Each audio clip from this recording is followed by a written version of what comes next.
እኩልነትን ራሱ እንዴት ነው የምንረዳው? እኩል በየመልክ መገኘት ወይስ በተለይ አምባሳደር ብዙ ፖሊሲዎችንም የእኩልነት ጽንሰ ሐሳቦችም ረጅም ዘመን ሲነሱ እንደመኖራቸው እኩል ምን ሆነው እንዴት ነው እኩልነትን ራሱ እንዴት ነው መረዳት ያለብን? የመሬት አዋጁ ምንድነው? በአባወራ አንዲት ፍሬዝ ናት። አባወራ የሚል ነው። መሬት የአባወራው ትሆናለች ነው የሚለው። መሬት ላራሹ ሲባል ኖረ ተምና ግን ሲደለደል መሬት በአባወራ ስም ተመዘገበ። ይቺ አንዲት አረፍተ ነገር ጠቅላላ ፊሜል ፖፑሌሽኑን ከመሬት አራቀ። እኔ ፕራክቲካሊ የዛሬ አመት ወይም አመት ተኩል ላይ እዚህ አዲስ አበባ ላይ ሌላ ገጠር አይደለም ሌላ ከተማ አይደለም ስንት ህግ ስንት ልምድ ያለበት አዲስ አበባ ላይ የወንድና የሴት ደሞዝ ሚለያይበት ክፍያ አውቃለሁ። ተመሳሳይ ስራ ፌሚኒዝም ይሄው ከምዕራብ አምጥተው በጣም ትልልቅ የምንላቸው ሰዎች እኮ በሚዲያ ወጥተው እያስፈራሩ ነው። ስለዚህ ይሄ ማንን ይጠቅማል? እኛን ይጠቅማል አይጠቅምም? ይሄንም ብለዋል የኢትዮጵያ ሴቶች አላሉ።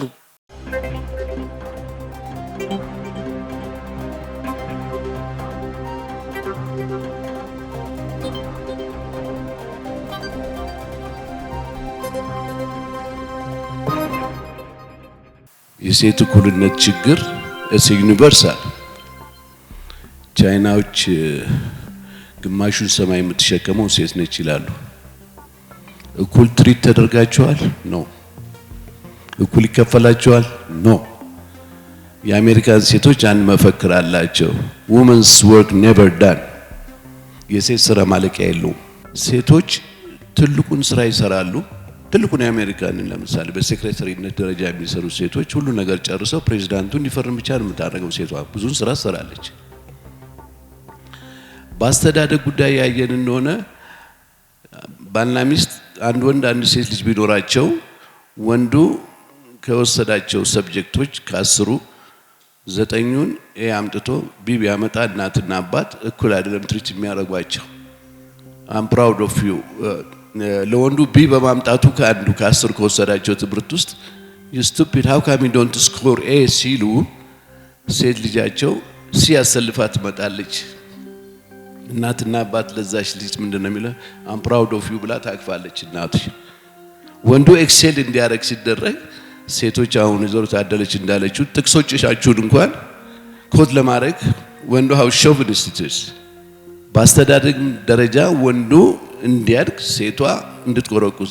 በአብዛኛው ሴቶች አሜሪካን ሀገር አስተማሪዎችና ነርሶች ናቸው። ዶክተሮች የሉም ለማለት አይደለም። still that chauvinist society። በጭንቅላት ከሆነ ሴቶች የሚበልጡ መሆናቸውን እያወቅን ለምን ሰፕሬስ የምናደርጋቸው? አንድ ሁለት ባለቤት ካልጮኸ ጎረቤት አይደርስም። መብቴ ነው ብላችሁ ወጣችሁ አንድ ቅርብ ያለውን ሰውዬ ወንድምሽ ጓደኛሽ የሰፈርሽ ልጅ ወንዶችን ባንተ ቃል ንገርልኝ ብትኛ ከዱት ግን ከናንተ መምጣት አለበት። ስለዚህ የሴቶች issues very complicated።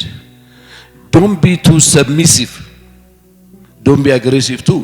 የመዋዘመን ነበረ ቅድም መስከረም እንዳለችውና የሰው ልጅ በእናቱ ይጠራ ነበር። at one point give up አደረጋችሁ እና ሁሉም ጋር ያለ የሴቶች ትሪትመንት ትልቅ ማንድ ሴቶች ብቻ የሚፈጸም አይደለም። we have to be part and parcel of the solution። ገብተን እንዴት እንርዳችሁ? ከናንተ ጥያቄው ይምጣ። እንደኔ ያሉ ይሄንን ሐሳብ ወደፊት ማራበድ የምንፈልግ ብዙ ስለሆንን መተን ትግሉን ከግቡ ለማድረስ ምክንያቱም በአንድ እጅ ማጨብጨብ አይቻልም። 50% of the population በዓለም ላይ አሁን ሴቶች ናቸው። ደህና አመሰግናለሁ። አመሰግናለሁ ስለመድረኩ ሶስታችሁም አቅራቢዎች ቴንኪው በጣም አመሰግናለሁ። የእናቶች ዘመን ነበረ። ወንድ አደን ያድናል ያስቀምጣል፣ ምናልባት ጠላት ይመጣ ከሆነ ይከላከላል። ዛ ሰው በዚህ ብቻ አይኖርም። እናት ሴት የመጣውን ጥሬ ዕቃ አውሬ ብቻ ሰውየው አድኖ ፍራፍሬ የሚያምጣ አውሬ የሚያምጣ ያን ሁሉ አብስላ አዘጋጅታ ለማህበረሰቡ ለቤተሰቡ የምታስተዳድርበት ዘመን ነበር የእናቶች ዘመን። አንዳችሁም አልጠቀሳችኋት መሰለኝ። አንዲት ደግሞ ሴት ጀግና እህታችሁ እናታችሁ የነበረች ክላራ ዜትኪን የጠየቀችው መብት ታዱ በኋላ ነሳሽው ማረለም ይሄንን ክላራ ዜትኪን የኩል ሰዓት የኩል ክፍያ ብላ ቦልድሊ ተቀባይነት አግኝታ የተከራከረች ጥብቅና የቆመች ነች። ያው ሴት እናት ነች። እናትን ታውቃላችሁ። ጽንሱን ወሊድ ላይ ያለውን ጣጣ ህፃንን ማሳደግ መንከባከብ 2-3 አመት ሆኖ ድግ እስኪል ድረስ ያለውን ጣጣ ታውቁታላችሁ። እናት ነች፣ ሚስት ነች፣ እህት ነች፣ ሴት ልጅ ነች።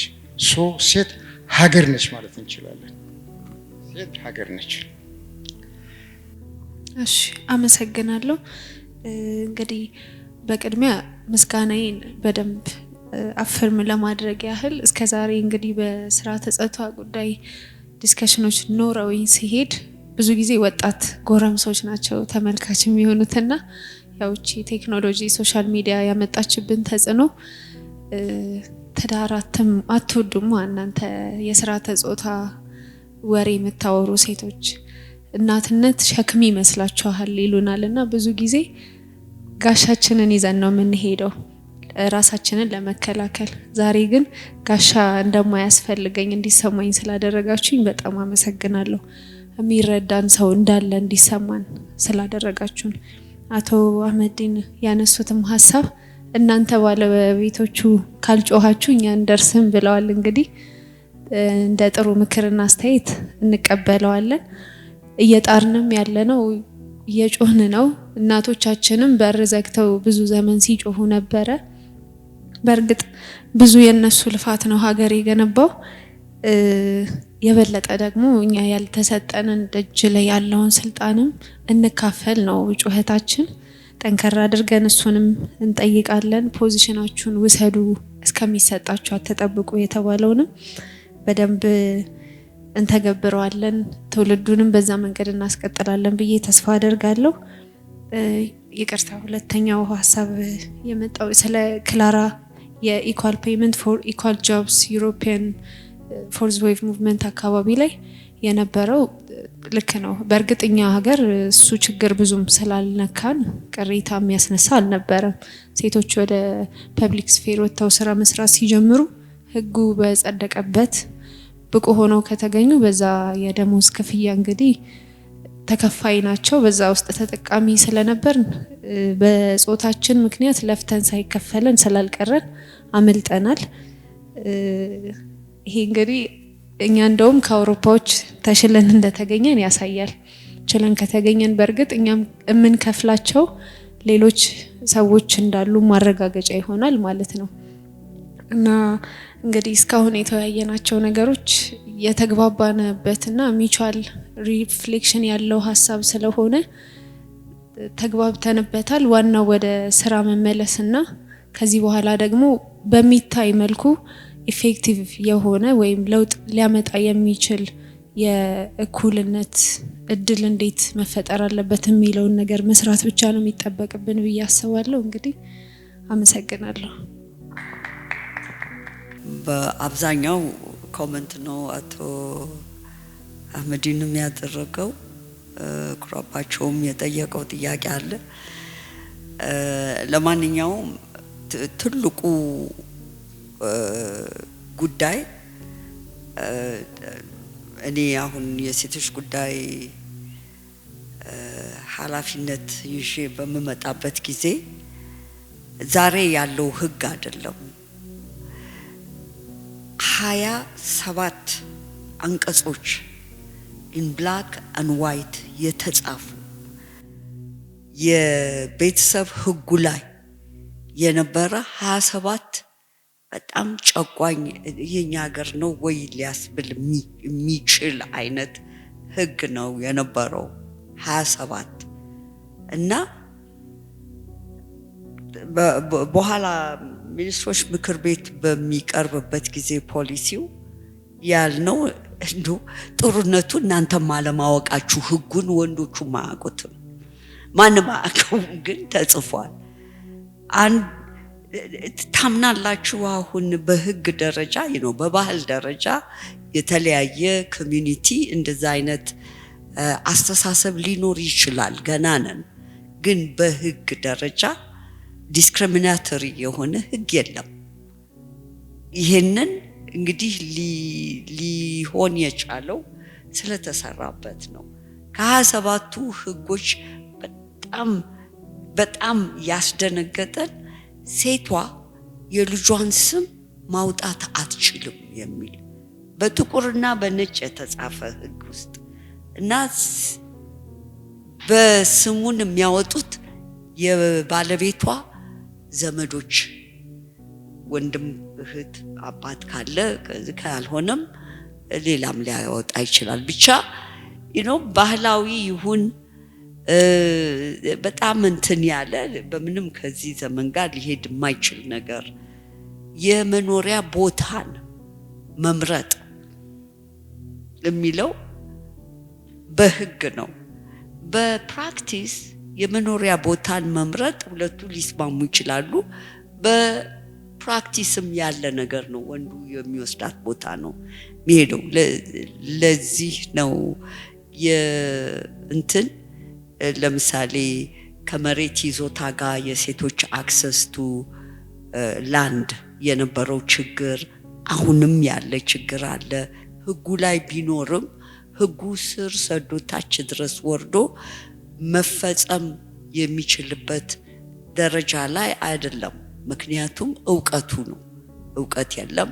ህግን የሚያውቁ የተወሰኑ ሰዎች አሉ፣ በህግ የተማሩ። ግን አሁን የሴቶች women lawyers association ሲቋቋም በዚህ ምክንያት ነው። እንዴት ነው?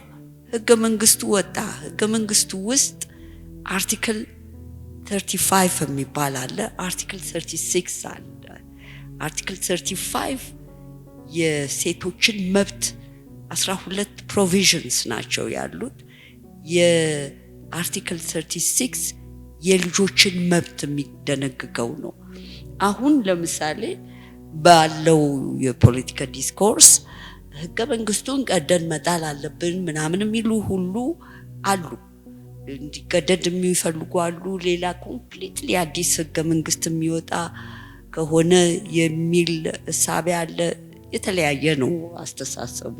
ግን ሴቶች women lawyers association በተለይ የሴቶች ዳኞች፣ የሴቶች አቃቢያነ ህግ አንድ ባለፈው አመት ትልቅ ወርክሾፕ ተካሂዶ ነበር እና ደስ የሚለው ምንድነው? ይሄንን ህገ መንግስት ማንም ሊቀደው አይችልም።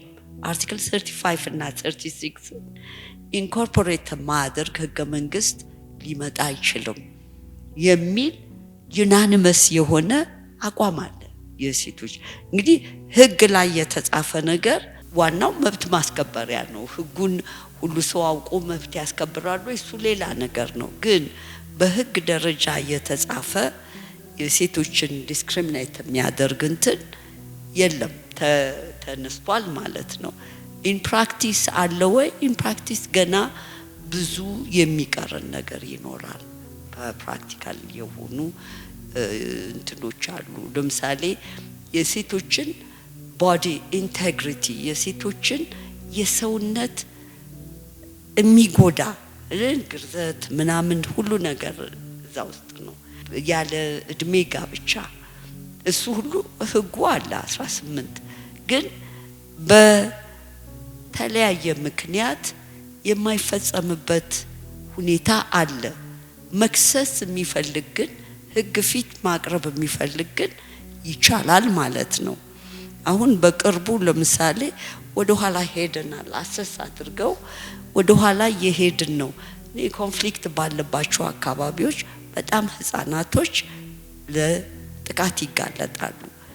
ቤተሰብ ልጆቻቸውን አንዱ ነጣቂ መጥቶ ከሚነጥቅብኝ ትሂድ በስርዓት ታግባ ብለው የ12 የ13 አመት ልጆች እየዳሩ ነው።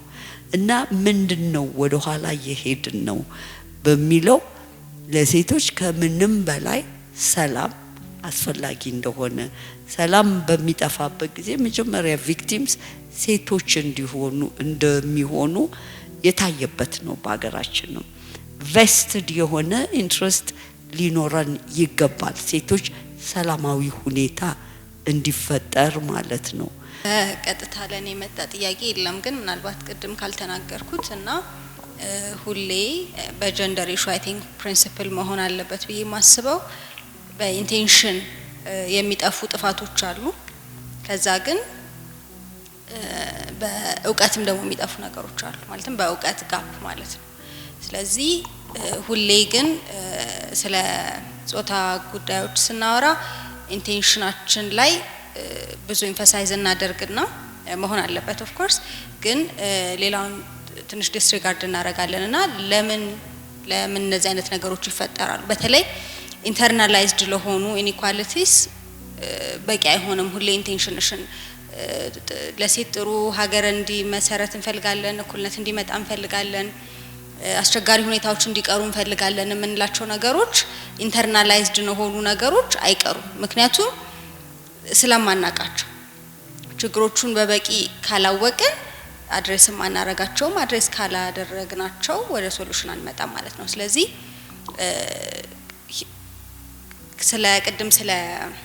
ስለ ፌሚኒን ጂኦግራፊ ስናወራ ሴቶች ቦታን በተለያየ መንገድ ይረዳሉ ስለሚለው ሳወራ አንድ ማንሳት የነበረብኝ ምሳሌ ሴቶች መማር ስለማይችሉ ወይም ትምህርት ስለማይገባቸው ከዛ ስራ ላይ መስራት ስለማይችሉ ነው ወደ ስራ ገበታ መምጣት የሌለባቸው የሚለው ሐሳብ ብዙ አዋጭ አይመስለኝም ከዚህ በኋላ በብዙ ፕሩፍ ስላደረጉት ሴቶች ማለት ነው። ስለዚህ አሁን አንድ ሴት ሄዳ ትምህርት ቤት ሄዳ ማስተማር አትችልም፣ ባንክ ሄዳ መስራት አትችልም።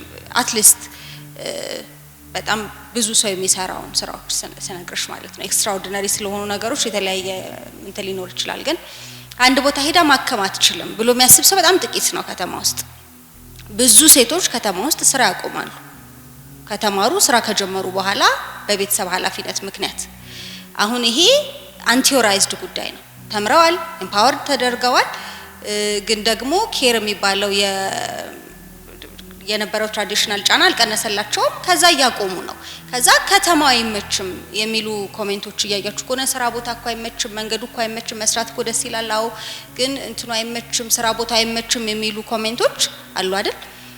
እነሱ ካሉ ስራ ቦታው ካልተመቸ፣ መንገዱ ካልተመቸ፣ ትራንስፖርቱ ካልተመቸ የቱ ነው መቀየር ያለበት? የሴቶች ሚና አይደለም መቀየር ያለበት። ከተማውን እኛ ነን የሰራ ነው። ከተማ ዴሊ የሚሰራ ነገር ነው። ግንባታው ብቻ ሳይሆን ሶሻል ኮንስትራክሽኑ በየቀኑ የሚሰራ ነገር ነው።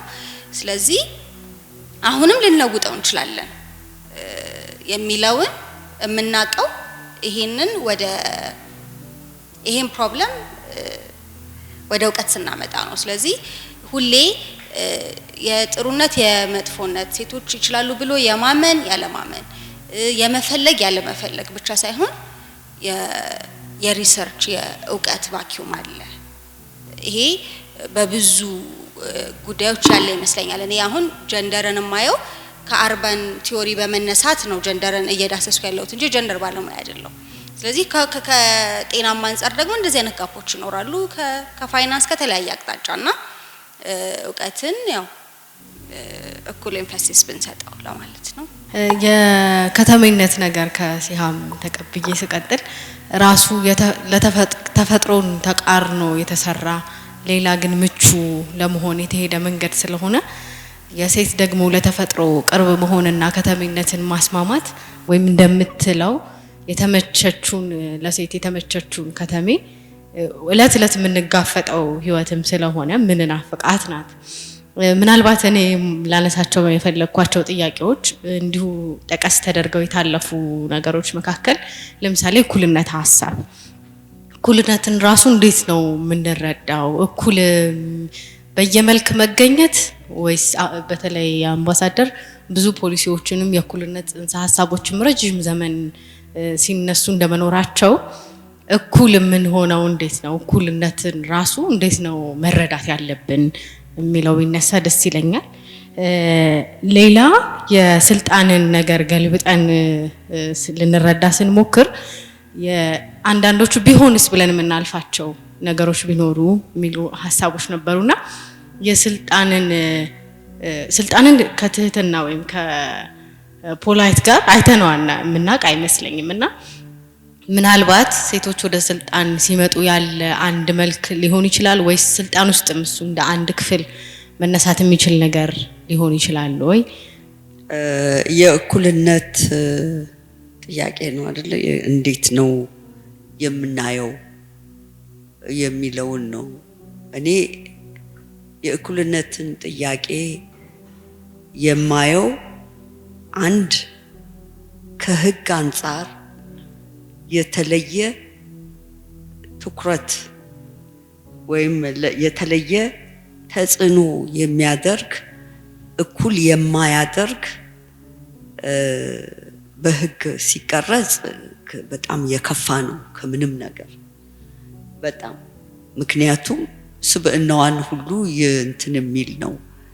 ከዛ በተረፈ ግን በህግ እኩል ሆኖ በፖሊሲም እኩል እድል ምክንያቱም ማንም ወንዱም ይሁን ሴቷ እድል ከተሰጣት ወንዱም እድል ከተሰጠው በባህሉ ብዙ እድል ወደሳ ቢያጋድልም እድል ያላገኘው የትም አይደርስም።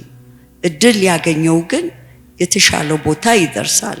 ሴቶች ግን በባህል ተጽዕኖ ምክንያት የእድል የመነፈግ ሁኔታ በጣም አለ። ይሄ ለምንድን ነው? ቅድም ጫፉን የመሬትን አግሪካልቸር ሶሳይቲ መሬት ላይ መሬትን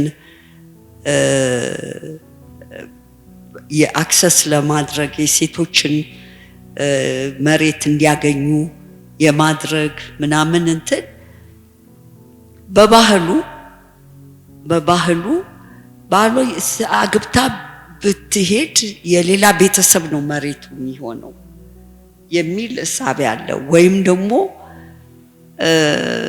መሬትን ወንድ ነው ኦውን የሚያደርገው ወንዱ ስም ነው። ይሄ እኮ በህግ የነበረ ነው። ታስታውሱ እንደሆነ ከ1970 የአብዮት ከፈነዳ በኋላ የመሬት አዋጁ ምንድነው? በአባወራ አንዲት ፍሬዝ ናት። አባወራ የሚል ነው። መሬት የአባወራው ትሆናለች ነው የሚለው። መሬት ላራሹ ሲባል ኖረ ምናምን ግን ሲደለደል መሬት በአባወራ ስም ተመዘገበ። ይቺ አንዲት አረፍተ ነገር ጠቅላላ ፊሜል ፖፑሌሽኑን ከመሬት አራቀ። በቃ መሬት በፊት የባለ መሬት ልጅ ብትሆን የአባቷ ፈቃድ ነው። ልትሰጥ ትችላለች፣ ላትሰጥ ትችላለች። ግን በፊት የነበሩ ባለ መሬት የነበሩ ሀብታሞች ለልጆቻቸው ለሴት ልጆቻቸው የሚያወርሱበት እኩል የሚሰጡበት ሁኔታ ነበር። ነገር ግን ያ ለውጥ በሚመጣበት ጊዜ የአዋጁ ከጀንደር ፐርስፔክቲቭ ሲታይ በአንዲት አረፍተ ነገር አባወራ በሚል ጠቅላላ የኢትዮጵያን ሴቶች ከመሬት አርቋቸዋል። ከዛ በኋላ ምንድነው መሬት አክሰስ ከሌላቸው ጥገኞች ናቸው። ቶታሊ ጥገኛ ይሆናሉ ማለት ነው። ቢፈታት ምንም አይኖራትም። መሬት በሷ ስም አይደለም። እና በዚህ ምክንያት እንደውም አንድ የዩኒሴፍ ፕሮግራም በጣም የሚያሳዝን ምናልባት በታሪክም ታስታውሱት ይሆናል። ጆክ ሁሉ ነበር። ጎጃም የትኖራ የሚባል አካባቢ በጣም ስመጥር የሆነ የገበሬ ማህበር ነበር እና ያ የገበሬ ማህበር ሴቶች አሉት፣ ግን ሴቶቹ አባል ሊሆኑ አይችሉም። እና ታዲያ እንዴት ነው ተጠቃሚ የሚሆኑት? ባለመሬትስ የሚሆኑት? በባሏ ባል የሌላትስ ሴት እንዴት ነው የምትሆነው ተብለው ምንም ማድረግ አንችልም፣ አዋጁ ህጉ ነው ይሄንን ብለው እንግዲህ ጠቅላላ 51% የሆነችዋን የሴት ጥቅም በዛች አዋጅ ምክንያት ቀረ። በኋላ እንደ እንትን የዩኒሴፍ ይረዳቸው ስለነበረ ትራክተር ምናምን ሴቶቹን አባል አድርጓቸው እንጂ ተባሉ፣ ተለመኑ። እና ሰውየው በጆክ ሴት ያቅፋል ማህበራችሁ ሲባል መቼስ ምናምን ብሎ አንድ ጆክ የሚነገር አለ። እናንተ አታውቁትም፣ ልጆች ናቸው እንዴ መቼም ማታ ማታ ማን አቅፋቸዋለን እና ምንም ኮምፕሊትሊ ስቶታል። በኋላ ዩኒሴፍ ምን አደረገ? ለ600 ሴቶች እዛ ገበሬ ማህበር አካባቢ ያሉት ኮሚኒቲው ላይ ያሉ 600 ወይ እንዲህ 6000 የሚሆኑ ሴቶችን በነፍስ ወከፍ 50 ብር ይሁን 100 ብር ካልኩሌት ተደርጎ የማህበር አባል እንዲሆኑ ተደረጉ። የማህበር አባል ሲሆኑ መሬት ያርሳሉ ማለት አይደለም። ነገር ግን የገበሬ ማህበር ሊሰጥ የሚችለውን ሰርቪስ እንዲያገኙ ማለት ነው። እስከዛ ድረስ እንግዲህ ከህግ አንፃር እኩልነትና እኩል አለመሆን ምን ኢምፓክት እንዳለው በዛ ነው። እና የመጀመሪያው እኩልነትን እንትን ለማለት መጀመሪያ በህግ ደረጃ መቀመጥ አለበት። በህግ ሴቶች ከወንዶች ዜጎች ጋር እኩል ናቸው የሚለው አንድ መሰረት ይሆናል ማለት ነው። ከዛ በኋላ ግን እንዴት ነው ከዛ ድራይቭ የሚያደርጉ የቤተሰብ ህጎች ይኖራሉ። የፍትሐ ብሔር የተለያዩ ህጎች ህግ አዋቂዎች የሚያወጧቸውን በዛ ደረጃ በህግ ያስቀምጡታል። ነገር ግን ከህግም በላይ ባህል ደግሞ በጣም የበለጠ ስለሚጮህ ያንን በትምህርት ብቻ ነው ሊመቋቋም የሚቻለው። በትምህርት በመወትወት ትክክል እንዳልሆኑ በማሳየት ማስተማር ይቻላል። እኔ አንድ ምሳሌ ልስጣችሁ፣ አሁንም እንዳላስረዝም እፈራለሁ። እዚህ መራቤቴ አካባቢ ይሄ ሜንሽን ፎር ሜንሽን ሚስተር ካርል ቦም ከሱ ጋር ሄድን። እዛ እሱ ትምህርት ቤት ከፍቷል፣ ወፍጮ ከፍቷል፣ መታከሚያ ክሊኒክ ከፍቷል። ሪሊ በጣም ኢንተግሬትድ የሆነ የልማት ፕሮጀክቶች አሉት። አሁን ምን ይፈጠራል? አንዲት ሴት ባሏ ሞቷል፣ ህፃን ልጅ አለቻት። ልጅቷ የ3ኛ ክፍል ተማሪ ናት። እና አሁን መሬቷን የባሏ ወንድሞች ሊወስዱት ስለፈለጉ እንዳይወስዱ ማደጎ ወንድ ልጅ አግብታ ልጅቷ እሷም ቤት ውስጥ እንዲያድጉ ማለት ነው። ባሏ ነው ግን የማደጎ ስርዓት ይባላል በባህል። እና አምጥታ መሬቷን ሴቭ ልታረግ ነው እናትየዋ የፈለገችው። እና ልጅቷ ይህን ስትሰማ ትጠፋና አስተማሪዎቹ ጋር ትሄዳለች። በገጠር መቼም አስተማሪዎች ያላቸው ሚና ከፍተኛ ነው። በጣም ሊያጠፉም ሊያለሙም የሚችሉ ናቸው። በጣም ኃይለኛ እንትና ፓወር አላቸው። ደበቋት ልጅቷን። አምጡ ብትባል ምንም፣ ሽማግሌ ቢባል ምንም። ከዛ ለካርል ትሰጧለች። እሱ ፕሮጀክት አለ። ትማራለች ያቺ ልጅ። ተምራ 6ኛ ክፍል ድረስ ደርሳ ተፈትና አልፋ አሁን ጁኒየር ሃይ ልትገባ ነው። ከሷ ጋር የነበሩ ልጆች የተዳሩ እነሱን ሁሉ ሰብስቦ 18 የገበሬ ማህበራት ሰብስቦ እዛ በጣም ትልቅ ሜዳ ላይ ስብሰባ ተደርጎ እኔም ተጠርቻለሁ፣ ጳጳሱም ተጠርተዋል፣ የዛ ሀገረ ስብከት የሸሁም ሁሉም ብቻ ኃላፊ የሆነ ተጠርቷል። እና ይጠየቃሉ። ካርል ምን ይላል? እኔ በቃ ይሄንን ችግር ያወራላቸዋል። እኚህ ጳጳሱ ይነሱና ካርል ወንድማችን ተቀይሟል፣ ትምህርት ቤት ሰራሁላችሁ፣ ውሃ መጣሁላችሁ፣ ወፍጮ መጣሁላችሁ፣ ግን አስቀይማችሁኛል ብሏል። ይህንን የዚህ ወረዳ ሰው ምንድነው የተቀየመው? ምን አደረግን? እነኛ ልጆች ተሰልፈዋል። ያገቡትና ያቺ ልጅ ልዩነታቸው ሰማይና መሬት ነው። እነኛ እንደ ቅጠል ይርገበገባሉ። ከቅጥነታቸው ከምናቸው በኋላ ምንድነው የተቀየመው? እንደዚህ ህፃናትን እየዳራችሁ ይሄው እነኝህን ቀጫችሁ፣ አሁን እሷን ደግሞ ልትቀጩ ብላችሁ አስተማሪዎቹ ደብቀው እንዲህ አደረጉ እና የተከፈተው ትምህርት ቤት ማን እንዲማርበት ነው ምናምን ብሎ ይላሉ። መቼም የኛ ሰው እና በሙሉ ትምህርቱ ሲነገር ከርሞ በኋላ እንዲህ ያሉ። እኔ ደግሞ የመንግስት ተወካይ ሆኜ ነው ኧረ እንደው ለመሆኑ ይህን ሁሉ ጥፋት ስናጠፋ መንግስት እንዴት ነው ዝም ብሎ የሚያየን? እና ኦኬ አሰብኩኝና ከዛ አይ እኔ መቼም እንግዲህ ይሄን ያላችሁት የመንግስት ተወካይ ነው እናት ብላችሁ ነው። መንግስትማ ህግ አውጥቶ ይቀጣችኋል። ህግ ማውጣት ነው የመንግስት ስራ። በዛ ህግ መሰረት ትቀጣላችሁ። ምክንያቱም ህጉ የሚለው ከ18 በታች አትዳሩ ነው የሚለው። እናንተ ራሳችሁን መቅጣት ካልቻላችሁ ይችን ህፃን ልጅ ተድራለች ብላችሁ ምግብ በልታችሁ ጠላችሁን ጠጥታችሁ ምን ብላችሁ ከዛ በኋላ መንግስት አልቀጣንም ልትሉ ነው። እና መንግስት ከሆነ እንዲህ ነው የሚቀጣችሁ። እና ታዲያ ምን እናደርጋሉ? ቃል ግቡ፣ ሬዞሉሽን አሳልፉ ተባሉ። እና አንድ አባት አንድ እናት ለእድሜ ያልደረሰ ለአካለ መጠን ያልደረሰ ቢድር ያንን ድግስ ቦይኮት እንዲያደርጉ ተማማሉ። ልነግራችሁ አልችልም። የጋብቻው የዚህ የሃርምፉል ትራዲሽናል ፕራክቲስስ ግርዛቱም ምኑም በዛ መሐላ ጠፋ። እንግዲህ አሁን ተመልሰን ባክ ቱ ስኩዌር ዋን እየመጣን ያለ ነው።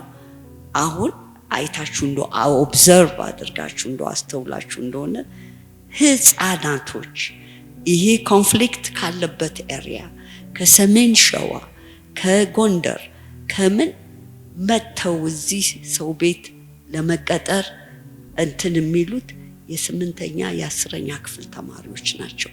እንዳይደሯቸው ተድረውም የቀሩ አሉ። እና የኛ ነገር እንደው ዞሮ እምቦጭ አይነት ነገር ለምን ሆነ? እና እንዴት ነው ይሄንን አይነት ነገር ተቀብለን ይነግራሉ፣ ይጠልፋሉ፣ አማጺዎቹ ይጠልፋሉ፣ ሌላው እንትን ይላል። እና መለኪያዎቻችን ያልኩት ቅድም ለውጥ ያመጣልኛል ተራማጅ ነው ምንድነው መለኪያው? ጭቆና ነው ምናምን ምንድነው መለኪያው?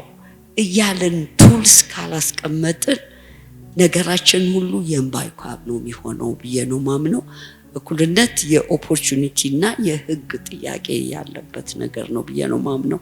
አመሰግናለሁ። እሺ አመሰግናለሁ። ከሐሳብ አንፃር ሁለቱ ወጣቶች ያቀረቧቸው ሐሳቦች ውስጥ የተግባራዊ ጉዳይ የዕለት ህይወት ውስጥ የሚያጋጥመው ነገር ወሳኝ ነው። ጥቂቶች ከፊት ስለመጡ ጥቂቶች ስለተሾሙ ብቻ መፍትሄ ያገኝ የሚለውን በተለያየ መንገድ ገለጻችሁ። አምባሳደር ደግሞ ይሄንን የማለዘብም ነገርም አይነት ይመስላል አገላለጻቸው። እኔ ፕራክቲካሊ የዛሬ አመት ወይም አመት ተኩል ላይ እዚህ አዲስ አበባ ላይ ሌላ ገጠር አይደለም ሌላ ከተማ አይደለም ስንት ህግ ስንት ልምድ ያለበት አዲስ አበባ ላይ የወንድና የሴት ደሞዝ የሚለያይበት ክፍያ አውቃለሁ። ተመሳሳይ ስራ እንደውም እኛ እዛ ላይ አክት ልናረግ ስንሞክር እኛን መልሶ የሚያጠቃን ተቋማት ይኖራሉ። ማጥቃት ማለት ጀስት እንዲማረግማ አንተ እንትነህ ብሎ ያው ወይ ያለብን ኃላፊነት ምናምን እስከማጣት ሊሆን ይችላል፣ ጥቅምም እስከማጣት ሊሆን ይችላል። ይሄ ተግባር መሬት ላይ ያለ ሀቅ ነው። ሌላ ብዙ ርቀት መሄድ አያስፈልግም። ዝም ብላችሁ አዲስ አበባ የተለያዩ ተቋማት ብትሄዱ ይሄን ማየት እንችላለን። ያለፈው 2-3 አመትም የምናያቸው በጣም የሚታወቁ በቃ ትልቅ ደረጃ ደርሰዋል የምንላቸው ሴቶች ላይ ጥቃት ፈጽመው ምን እንደሚደረግም እያያችሁ በየጊዜው ተሰማላችሁ እናውቃለን። ሌላ ኤክስትሪም ሊሆን ይችላል ደግሞ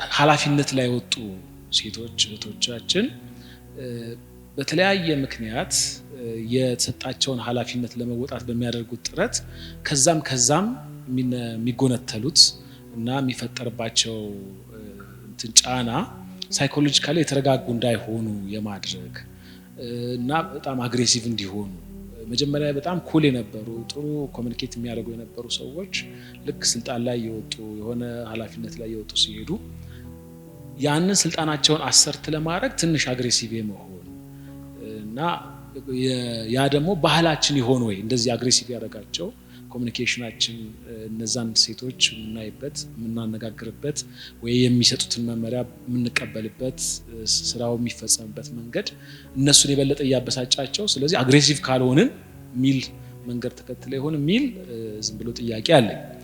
ይሄንን መነሻ ይዝና አሁን ሲሃም ባነሳችው የከተማ ውስጥ በጣም ራዲካል ለውጥ የሚያመጡ ተግባሮች አሉ። ሴቶች ፊት ለፊት እየወጡ ነው በተለያየ መንገድ በተግባርም በቃልም ሚል አነሳች። ይሄ ማለት በቅድ ካልመራ ነው የሆነ ራሱ ነገሩ ወደ ኪዮስ አይወስደንም ወይ?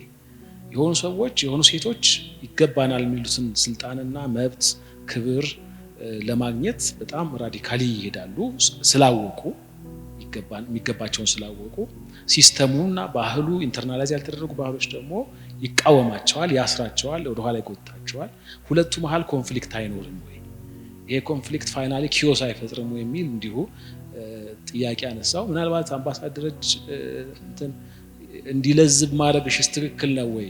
ግድ የለም በእንትን ፊት ለፊት ስልጣኑ እንዲባይባልም እጃችን ላይ እኮ አለ ስልጣኑ እንዴት እንደምናደርግ እንደምንፈጽመው እናውቅበታለን አይነት ትንሽ ታቅዶ እንዳይመራ አይነት ነው ሐሳብሽ እንዴት ነው ለማለት ነው። አመሰግናለሁ። ኬውሱ እንዴት ማኔጅ እንደሚደረግ እንግዲህ የጋራ ጉዳይ ነው። ይፈጠራል። የትኛዎቹም ጫናዎች ሁሌም አክራሪነትን ይወልዳሉ። ሪአክሽኑን እኛ ልንቆጣጠሩ አንችልምና ያ ደግሞ ጥሩም መጥፎም የመሆን እድል አለውና ለዛ ነው ጭቆና መጥፎም የሆነው የሚወልደውም ነገር ጥሩ ስላልሆነ ነው ሁሌ ጥሩ ስላልሆነ ነው። ግን ምን ያህልም ራዲካላይዝድ ነው ስለሚለው ደግሞ ምን እንትን አለኝ አንዳንዴ ተፈጥሮ ምንለው ነገር በጣም የለመድነው ልማድ ነው የቆየ ልማድ ሲሆን ተፈጥሮ ይመስላል መቀየር ማይችል ይመስላል እንደዛ ይመስላልና ከሴቶችን ደጋግሞ ወደ ተፈጥሮ ማስጠጋትን ብዙ ማልወደው ሁላችንም ተፈጥሯዊ አርቲፊሻል ሰው የለም ኦርጋኒክ ነው እንደዛ ከሆነ የምናወራው ባዮሎጂካሊ ከሆነ የምናወራው ስለዚህ ወንድም ሴትም እኩል ተፈጥሮ ናቸው።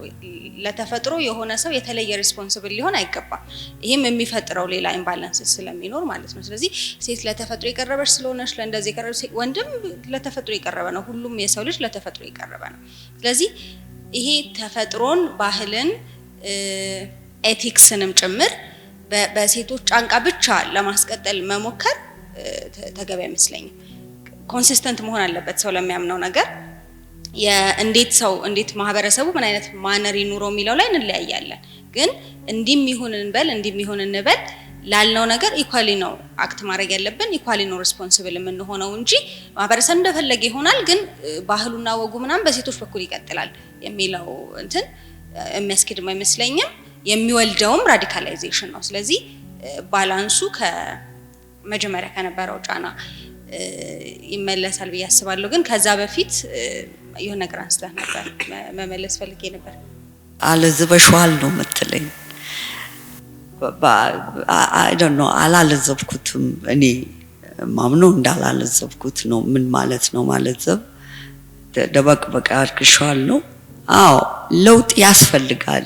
እኔ እምለው ለውጡ መጀመሪያ ምንድነው ያለን ቱልስ መሳሪያ ኢንስትሩመንት ህጎች ኢንስትሩመንት ናቸው።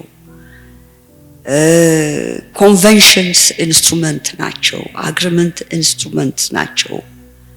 ነገር ግን እነኚህ ኢንስትሩመንትስ እንድናውቃቸው ያስፈልጋል።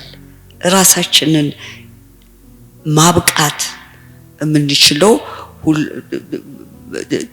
የተማርነው ምን አወቅን የምንለው ምናምን ራሳችንንም ኤምፓወር ማድረግ ያስፈልገናል።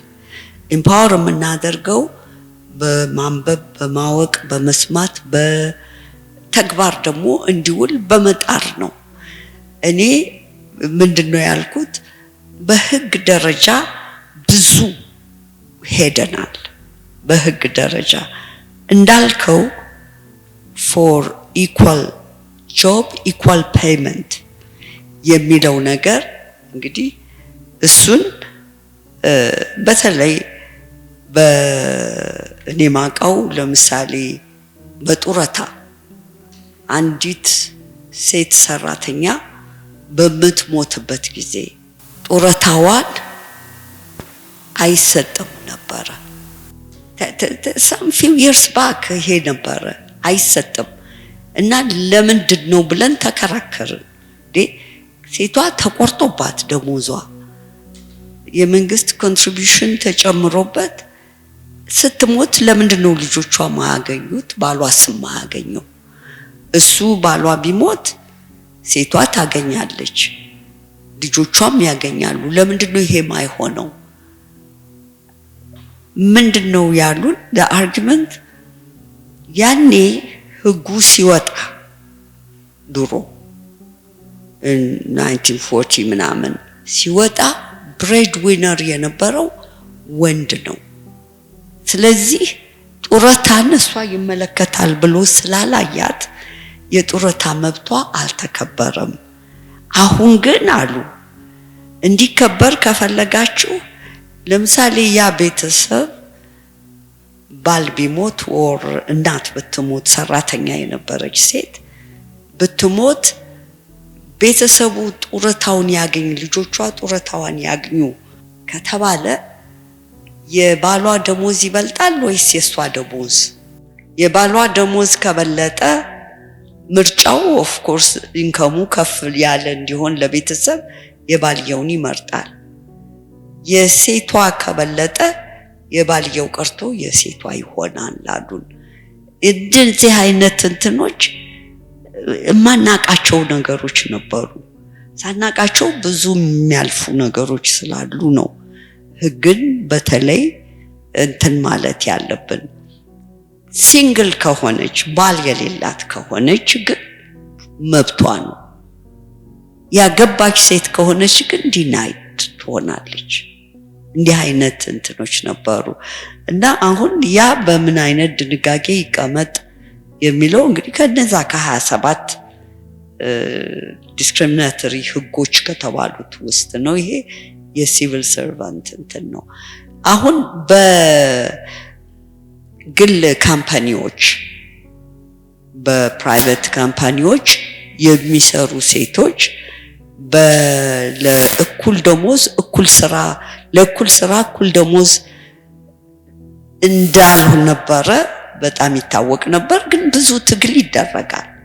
ይሄንን ኮንፍሮንት በማድረግ ነው ወይስ በመረዳዳት በማስተማር ወይም በማሳወቅ እንደሚያውቁ ሴቶችም ይሄ ልክ አይደለም ብሎ መከራከር የሚችል አካል መኖር አለበት። ለዚህ ነው አሁን የሴቶች ጉዳይ ብሔራዊ የሴቶች ጉዳይ ፖሊሲ ይባል የነበረው ዶክመንት በመንግስት መስሪያ ቤቶች ብቻ ሳይሆን በግል መስሪያ ቤቶችም በዩኒቨርሲቲዎችም እንዲተገበር ከፍተኛ ጥረት ተደርጎ ነበረ።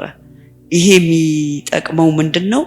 እነኚህ በፖሊሲ ደረጃ አንድ ፖሊሲ ለዜጎች ለኢትዮጵያ ሴቶች ጥቅም ይውላል ከተባለ ያንን ፖሊሲ በአዋጅ የወጣ ስለሆነ ማስፈጸም አለበት አንድ መስሪያ ቤት እና እንደዛ እየተባለ ነበር። ግን ምንድነው አሁንም መቼም ጦርነት የሚያመጣ ነገር አይደለም የሴቶች ጉዳይ የሴቶች እኩልነትን ነገር ግን እያንዳንዱ ሴት አሲዩም ለሚያደርገው ስልጣን አንድ ወንበር እየወሰደች እንደሆነ ወንዱም ማወቅ አለበት። ለዚህ ነው ፍልሚያው በጣም ከባድ የሚሆነው።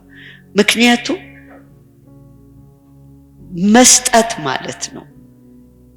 አይ ይሄ ሼር መደረግ አለበት የሚለው ወይም ኢኳል ኦፖርቹኒቲ የሚለውን ማወቅ ያለብን ሼሪንግ ነው።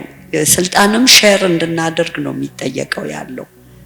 ይሄንን ከባድ ከሂውመን ቢንግ ከሚያደርጋቸው ስትራግል በጣም ከባዱ የሚባለው የዚህ የጀንደር እንትን ነው፣ ኢኳሊቲ ነው። ምክንያቱም እያንዳንዱ ሰው ከራሱ ጋር ነው ፋይት የሚያደርገው። ከራስህ ከእህትህ ከምን ሀብትም ቢሆን ስልጣንም ቢሆን ባልና ሚስትም ቢሆኑ ያ ሼር መደረግ እንዳለበት ማመን አለበት ሁሉም። ለዚህ ነው ዲፊካልት የሆነ ስትራግል ነው የሚባለው። ለምን የሰው የሂውማኒቲ እንትን ነው እና እኔ እንኳን አልወደውም ይሄ የጀንደር አሁን ቅድም ፌሚኒዝም ምናምን ላይክ women equals black equals ምናምን ብለው አሁን አዲስ ያመጡት እንትን አለ። እሱን እኔ አልወደውም። ለምን ጌይ መሆንና ሌላ ነገር መሆን የትሬንድ ጉዳይ ነው። እኔ አይገባኝም፣ አላቀውም። በዚህ ላይ የሚከራከሩ ይኖራሉ። እኔ ግን ስላልገባኝ ልከራከር አልችልም። ጥቁር ሆነህ መፈጠር ግን ቾይስ የለህም። ሴት ሆኖ መፈጠርም ቾይስ አይደለም። አዎ እንግዲህ እነዚህን ኮንፊውዥን ስላመጡ በዌስተርን ወርልድ ውስጥ ያለ ነው፣ አፍሪካም ውስጥ ገብቷል። እና አሁን እኛ ጋር ያለው ከባድ ነገር ምንድነው? ሴቷ ስለ እኩልነቷ እኩል እድል ይሰጠኝ፣ እኩል ደሞዝ ይከፈለኝ፣ እኩል ስልጣን ይሰጠኝ። እንግዲህ ይሄ ኮምፕሮማይዝ አያደርግም ችሎታዋን ምናምኗን ካላት አይደለም። ግን አሁን እኛም ጋር ኮንፊውዝ አድርገው ፌሚኒዝም ይሄው ከምዕራብ አምጥተው በጣም ትልልቅ የምንላቸው ሰዎች እኮ በሚዲያ ወጥተው እያስፈራሩ ነው። ስለዚህ ይሄ ማንን ይጠቅማል? እኛን ይጠቅማል? አይጠቅምም። ይሄንም ብለዋል የኢትዮጵያ ሴቶች አላሉ። ራዲካሊዝም እንዴት ነው ራዲካሊዝም? ምናልባትም አሁን ላይ እነዚህን ጉዳዮች አንስተን እንዳንወያይም እነዚህኞቹ ሀሳቦች ፊት ለፊት እየመጡ መምጣታቸው እክል እየሆኑብን የመጡ ይመስለኛል። እንደ ሀሳብ አድርገን ዛሬ እንኳን እንደ ሀሳብ አድርገን ያነሳናቸውን እንኳን በነፃነት ለመነጋገር እንግዲህ እንደመነሻ የሚሆኑ ሀሳቦች ናቸው ብዙዎቹ የተነሱት። እነዚህን ይዞ አዳብረው ብዙ በአንድ ቀን ውይይትም የሚዘጋና የሚቋጭ ስላልሆነ ብዙ የመነጋገሪያ ምዕራፍና ፍንጭ እንዲሆን ያክል የሚሆነንን ከሁሉም ዘርፍ እንዳገኘን አስባለሁ። ያለን ጊዜና ሰዓትም ብዙ የሚያስኬደን ስለማይሆን ምናልባት እንደው የማይቀር ነገር አለኝ የሚል ከአቅራቢዎች ካለ እድል ልስጥ። ትልቅ ኮንፍሮንቴሽን አይደለም። አሁን ለምሳሌ አገራችን ከፍተኛ ጦርነት ተካሂዶ ሴቶች ብዙ ጥቃት ደርሶባቸዋል አይደለም? በጣም ብዙ አይተነው በታሪካችን ምናልባት የቅርብ ጊዜ ታሪካችን የማናቀው ነገር ሁሉ ሀፕን አድርጓል። ወንዶችም ብዙ ተጎድተዋል፣ ሁሉም ተጎድተዋል። ግን እንደ ጦርነት መሳሪያ ሴቶችን፣ ህፃናቶችን አቢዩዝ ማድረግ፣ ሬፕ ማድረግ በጣም ከባድ ነገር ነው እና አሁን ይሄ የደረሰው ነገር ሁሉ እያለ ለምሳሌ ፕሪቶሪያ ተነሳ። ፕሪቶሪያ የሰላም ስምምነት ሲደረግ አንድም ሴት አልነበረም። ህግ አዋቂዎች ስለጠፉ ነው አይደለም። ስላልተጎዱ ነው ሴቶች አይደለም። አሁን ሁሌም የሚወተወተው ያ የፕሪቶሪያ ህግ ሴቶች ላይ የደረሰውንም አካቶ ቢሆን ሴቶች የሚካሱበት መንገድ ቢኖር ኢሹ ተነስቶና ኢንኮርፖሬትድ ሆኖ የሰላሙ የስምምነቱ አካል ቢሆን ኖሮ ምናልባት ሴቶች ብዙ ነገር አስተዋጽኦ ሊያደርጉ ይችሉ ነበር። ምክንያቱም ለሰላም ይቆማሉ። እንግዲህ እንደዚህ አይነት ሚሲንግ ፖይንትስ ናቸው ህብረተሰብን ችግር ላይ የሚጥሉት የሚል ነው። እና ለዚህ ነው አሁን እንደውም ማንኛውም የልማት ሰራተኛ ልክ ጀንደርን ሜንስትሪም ማድረግ እንዳለበት መንገድ ሲሰራ ቅድም ሲያም ያለችው ምንም ሲሰራ ለሴቶች ምን ያህል ጥቅም ያመጣል የሚለውን የሴቶችን ፐርስፔክቲቭ ኦር ኮንሰፕት ማካተቱ ፕላኒንግ ላይ ይረዳል አለች። ትክክል ነው። የሰላም እንትንም ይረዳል፣ አካሄዱንም ያቀለው ይሆናል የሚል እምነት አለ እና በዚህ ምክንያት እያንዳንዱ የልማት ሰራተኛ የሚባለው ልክ እንደ ጀንደር በልማት ሂደቱ ላይ የሰላምን ፐርስፔክቲቭ አስገብቶ ስለ ሰላም ሁሉ ሰው እንዲቆም ተጠቃሚው ሁሉ ቤኔፊት ማድረግ ከቻለ ቤኔፊቱ ዲስትሮይድ እንዳይሆን ያንንም ማስገባት ምን የሚል አለ እና ዋናው ነገር በዚህ በአንድ ቀንም ልንጨርሰው የምንችል ነገር አይደለም። ግን ሁሉም ወንድም ለእህቱ እንዲሆንላት የሚፈልገውን ለሚስቱም ለጓደኛውም ለሌላዋም ማድረግ አለበት። ሴቷም እንደዚሁ ለወንድሟ ሊሆን የምትፈልገውን ለሌላውም እንዲሆን ማድረግ በሚል የኮላቦሬቲቭ የሆነ ፒስ ላይ የተመሰረተ ነገር ቢሆን ተጠቃሚዎች እንሆናለን ሁላችንም የሚል ነው። እንግዲህ ቅድም ወንድም ከጠየቀው ጥያቄ ጋር ሲያምን ለማገዝ ያው መተጋገዝ አለብን አይደለኛ? ከፊሎሶፊካሊ ኤክስትሪም የሆነ ችግር አያመጣም ወይ የሚለውን ጥያቄ ስታነሳ ወደ ምን ወሰደኝ? ይሄንን ኤክስትሪም የሆነ ካራክተር እንድናመጣ ያደረገን መነሻ የት ነው ብለን እንድንጠይቅ ያስገድደናል። የዘመናዊ የፖለቲካል ሳይንስ ፋውንዴሽን የሆነው የኒኮ ማኪያቬሊ ዘ ፕሪንስ ቡክ እንግዲህ በጣም ታዋቂ መጽሐፍ ነው አይደለም? ፖለቲካል ሳይንስን የሚወዱ ብዙ ሰዎች የሚያደንቁት ሁላችንም የምናደንቀው ትምህርት ነው ያለውና የሱ the prince book ላይ አንድ ኮት አለው በጣም ታዋቂ የሆነ it's better to be feared than to be loved ከመወደድ ይልቅ መፈራት ፓወርን ሰስቴን ለማድረግ ስልጣንን ለማስጠበቅ መሰረት መሆን አለበት ለመሪ የሚል ሪዮት ነበረው ማኪያቬሊና ያው የፓትሪያርካል ሲስተሙ አንዱ አዳፕት ያደረገው ካራክተር ምንድነው? መፈራት የክብር መለኪያ ነው። ፍርሃት ከፍቅር ጋር አብሮ አይሄድም። ላቭ ፍራጃይል ነው ማኪያቬሊ እንደሚለው። ሰዎች የሚወዱትን ነገር ማቅረብ ባቆምክበት ሞመንት አንተ ላይ ይነሳሉ። ስለዚህ ስልጣንህን ለማስጠበቅ የሚፈልጉትን ነገር ማድረግ ቻልክም አልቻልክም መፍራት አለባቸው። ያንተ ስልጣን ፓወር እንዳለው እንደሚበልጣቸው ያ ሳናውቀው አስ ትራዲሽን ፖለቲካ ውስጥ የትኛውም አይነት የመሪ ተመሪ ስትራክቸር ያለበት በማህበራዊ ተቋም በእምነት ተቋማት በቋንቋም በሁሉም ተጽዕኖ ፈጥሮብናል። ፓትሪያርካል ሲስተም ደግሞ ብዙ ጊዜ ወንዶችን መሪ አድርጎ ስለመጣ መፈራት የወንድ ባህሪ ሆኖ ነው የምናውቀው። ስለዚህ አሁን ሴቶች እንደመጥ ሲሉ እውቅና አይሰጥም ማህበረሰቡ።